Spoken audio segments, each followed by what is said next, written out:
Dormir d'un œil ou sur ses deux oreilles. Écoutons voir en quoi la pratique de l'hypnose permettrait-elle de favoriser le sommeil. L'hypnose, loin d'être une pratique à dormir debout, est vivement préconisée par les professionnels de la santé pour recouvrer le sommeil du juste. Le sommeil est un besoin naturel, absolument essentiel au bon fonctionnement de l'organisme humain. Il joue un rôle primordial dans le maintien de notre équilibre physiologique et nos aménagements psychiques. Et cela, quel que soit notre âge, quelles que soient les étapes de notre vie. Nous sommes pourtant nombreux à souffrir d'un sommeil altéré ou peu réparateur. Voyons donc un peu de quoi il retourne lorsqu'on se retourne comme une crêpe racornie au fond de son lit en s'énervant.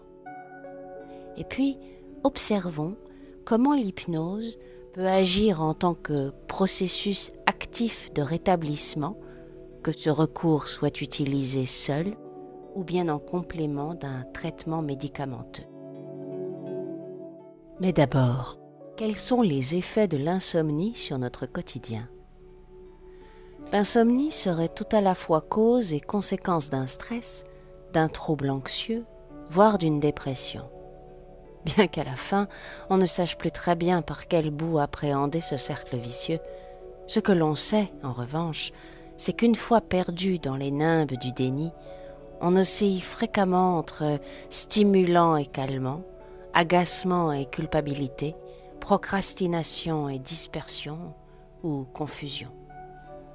Privé d'un sommeil restructurant et suffisamment long et profond, on se voit confronté à différents troubles et embarras tenaces, tels que fatigue passagère ou chronique, somnolence, irritabilité et anxiété, ou encore prise de poids ou perte d'appétit, libido en berne, élan vital en dents de scie, et pour ne citer ici que quelques-uns des effets déplaisants de l'insomnie qui, à la longue, pourraient bien faire le lit à un état dépressif plus ou moins sévère, plus ou moins durable. Or, si un sommeil de qualité n'est pas rapidement rétabli, nous allons au-devant de nombreuses déconvenues, qui ne sont toutefois pas irréversibles. Et c'est là qu'intervient le processus hypnotique, pourvu qu'évidemment, on se décide à y avoir recours. Comment fonctionne notre sommeil ? Il s'agit encore d'un processus relativement mystérieux. Les études scientifiques montrent toutefois que celui-ci joue un rôle prépondérant dans notre équilibre. Constitué de différentes phases ou cycles, le sommeil revêt de multiples aspects, variables d'une personne à l'autre, d'un âge à l'autre, voire d'une nuit à l'autre. Pour simplifier, reprenons la définition de l'INSERM. Je mentionne le lien dans la description qui accompagne l'article écrit ainsi que cette bande audio qui est la reprise orale de l'article écrit. Voici ce que nous précise l'INSERM. Le sommeil correspond à une baisse de l'état de conscience qui sépare deux périodes d'éveil. Il est caractérisé par une perte de la vigilance, une diminution du tonus musculaire, un abaissement du rythme cardiaque et une conservation relative de la perception sensorielle. Fin de citation. Ajoutons à cela une paralysie partielle du système moteur, en phase paradoxale, nous permettant de vivre nos rêves sans nous mettre physiquement en danger. La nuit venue, après le stade d'endormissement, les bras de Morphée nous tiennent et nous maintiennent en sommeil par rythmes transitoires, lesquels correspondent schématiquement à une succession de 3 à 6 cycles consécutifs, chacun d'une durée de 60 à 120 minutes, soit une moyenne de 90 minutes environ.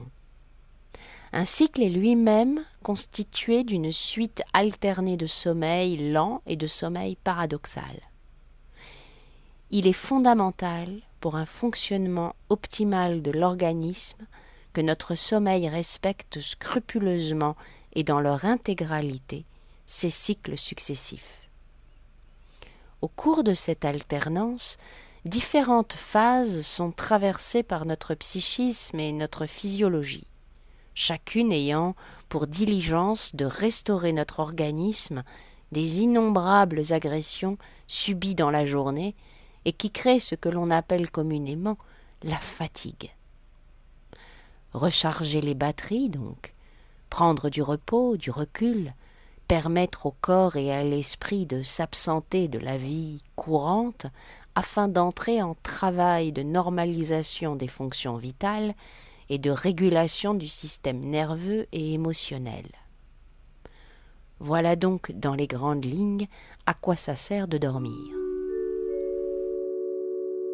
Et la place du rêve ? En effet, intervient ici la part du rêve et la partition qu'il a à jouer, évidemment. Partition omise, négligée, oubliée la plupart du temps par notre esprit éveillé et conscient. Essentielle pourtant cette partition, essentielle à la régulation des pulsions et au rééquilibrage des émotions. Si la fonction du rêve est elle aussi encore mal connue, on sait toutefois qu'il peut durer entre 10 et 60 minutes lors du sommeil paradoxal. C'est Michel Jouvet, neurobiologiste lyonnais et pionnier de l'hypnologie en France, qui a mis au jour dans les années 50 l'existence du sommeil paradoxal, le reliant directement au rêve.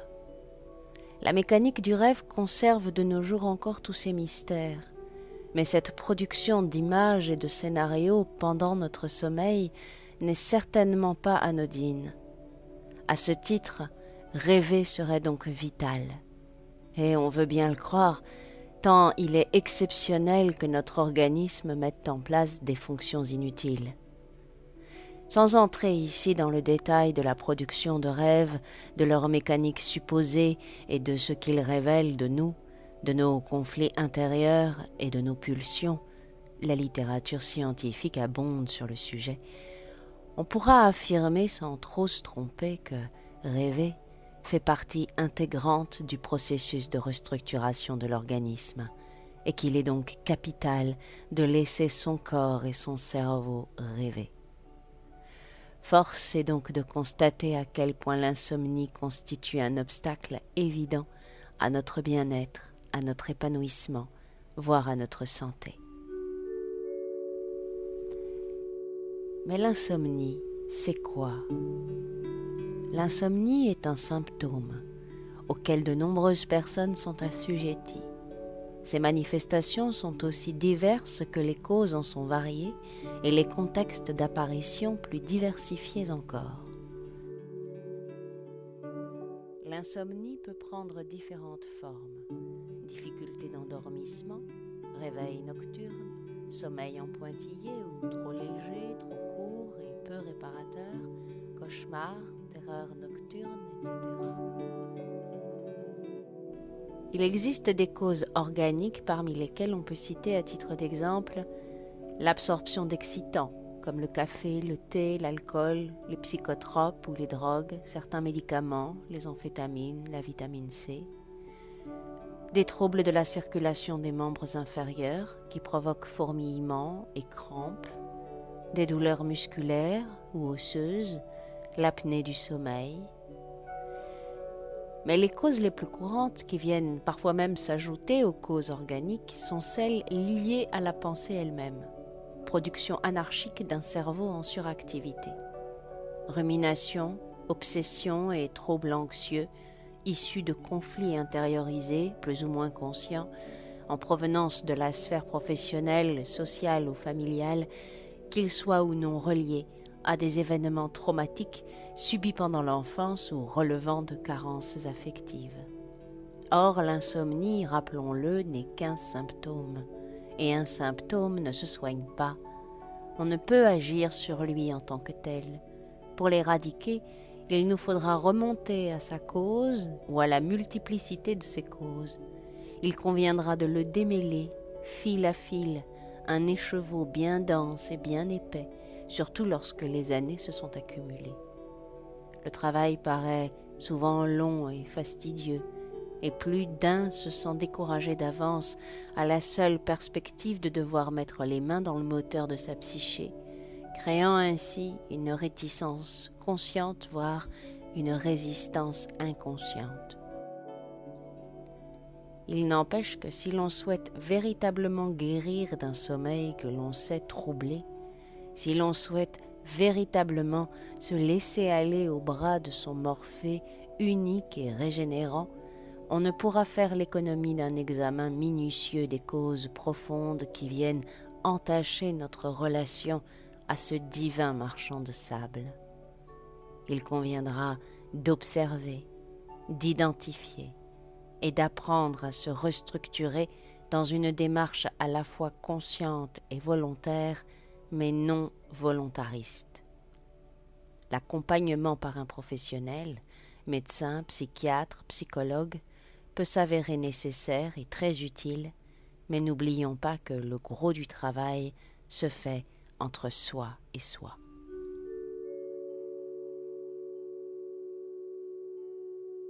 Et alors donc, quelle hypnose dans tout ça? L'hypnose, mais c'est simple, simple comme bonjour, est tout aussi difficile à mettre en place qu'un bonjour conscient et répété, adressé à chaque fois avec la même foi et la même conscience profonde, la même présence à soi-même. L'hypnose et l'auto-hypnose sont des alliés de taille dans ce processus de restructuration.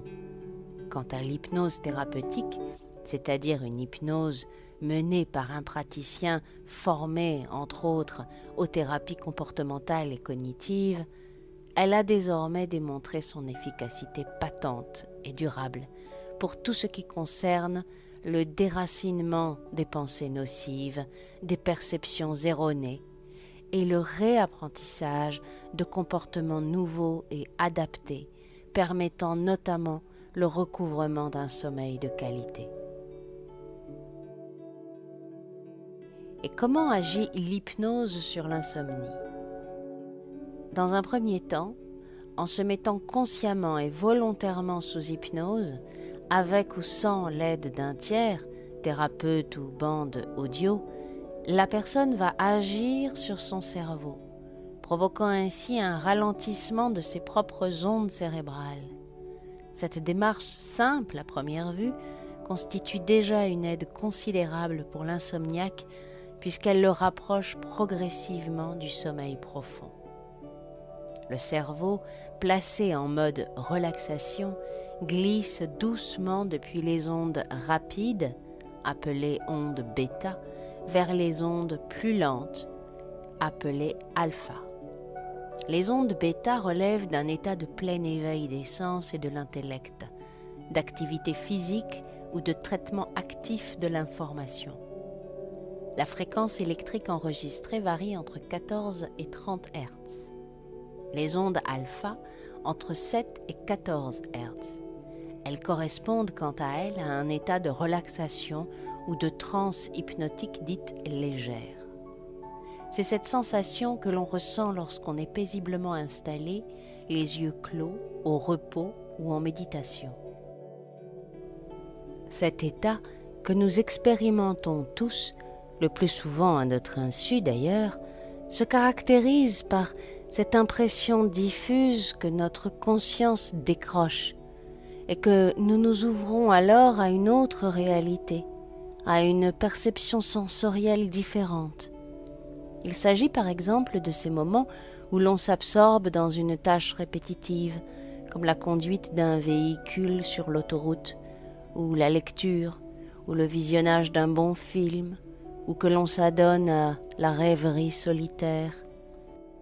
À partir des ondes alpha, il nous est alors beaucoup plus facile d'abaisser encore le niveau des fréquences cérébrales en nous laissant couler dans les profondeurs bénéfiques des ondes θ. Ces dernières correspondent à un sommeil léger entre 4 et 8 Hz. Dès lors, on se laissera enfin glisser agréablement vers les ondes delta inférieures à 4 Hz, lesquelles correspondent au sommeil profond. Les ondes θ, une fréquence à fréquenter fréquemment pour qui souhaite changer ou apprendre.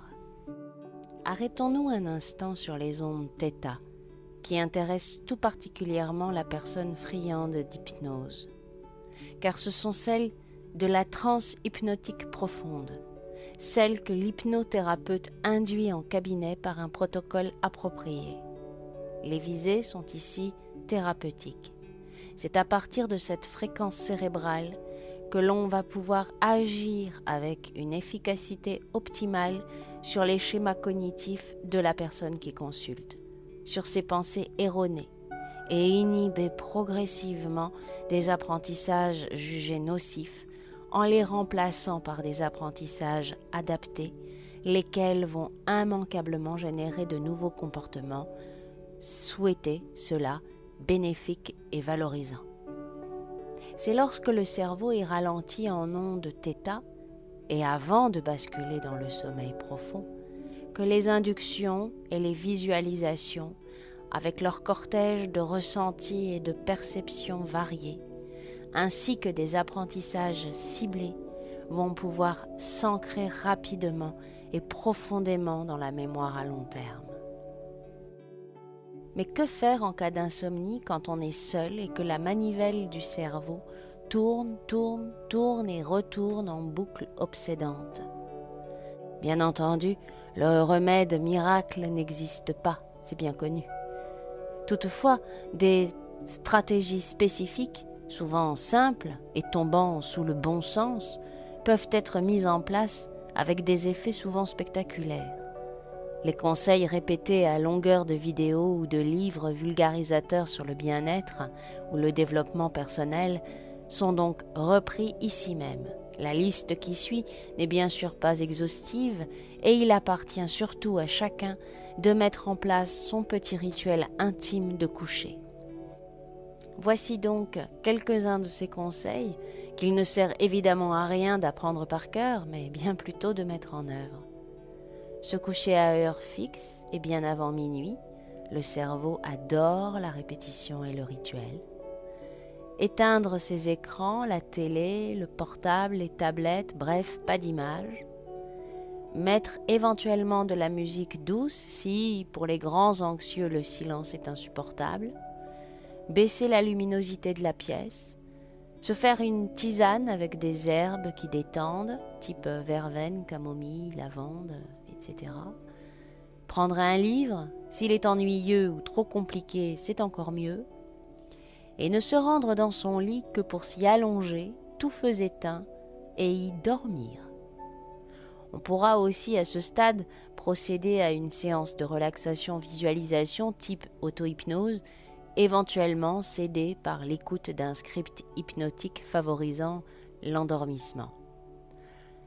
Évidemment, si tout cela ne fonctionne pas ou fonctionne mal, on ne peut que recommander un rendez-vous chez un professionnel de la santé psychique pour un travail plus approfondi. Qu'apporte le travail d'accompagnement avec un hypnothérapeute spécialisé en hypnose médicale? Lorsque les troubles liés à l'anxiété se font prégnants, envahissants, avec ou sans comorbidité, il est judicieux de se faire accompagner. Le travail conjointement mené, ce que l'on nomme dans le jargon psy l'alliance thérapeutique congruente, aura pour effet d'aider la personne anxieuse à identifier les origines de son mal-être.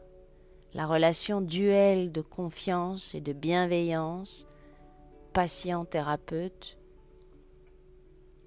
accompagné-accompagnant, déployée et encouragée par le praticien, va servir à remonter par étapes aux racines même de ce mal de vivre. Le travail va principalement porter sur les ressentis corporels associés à des émotions refoulées qui font obstacle dans le corps et la psyché au moment présent.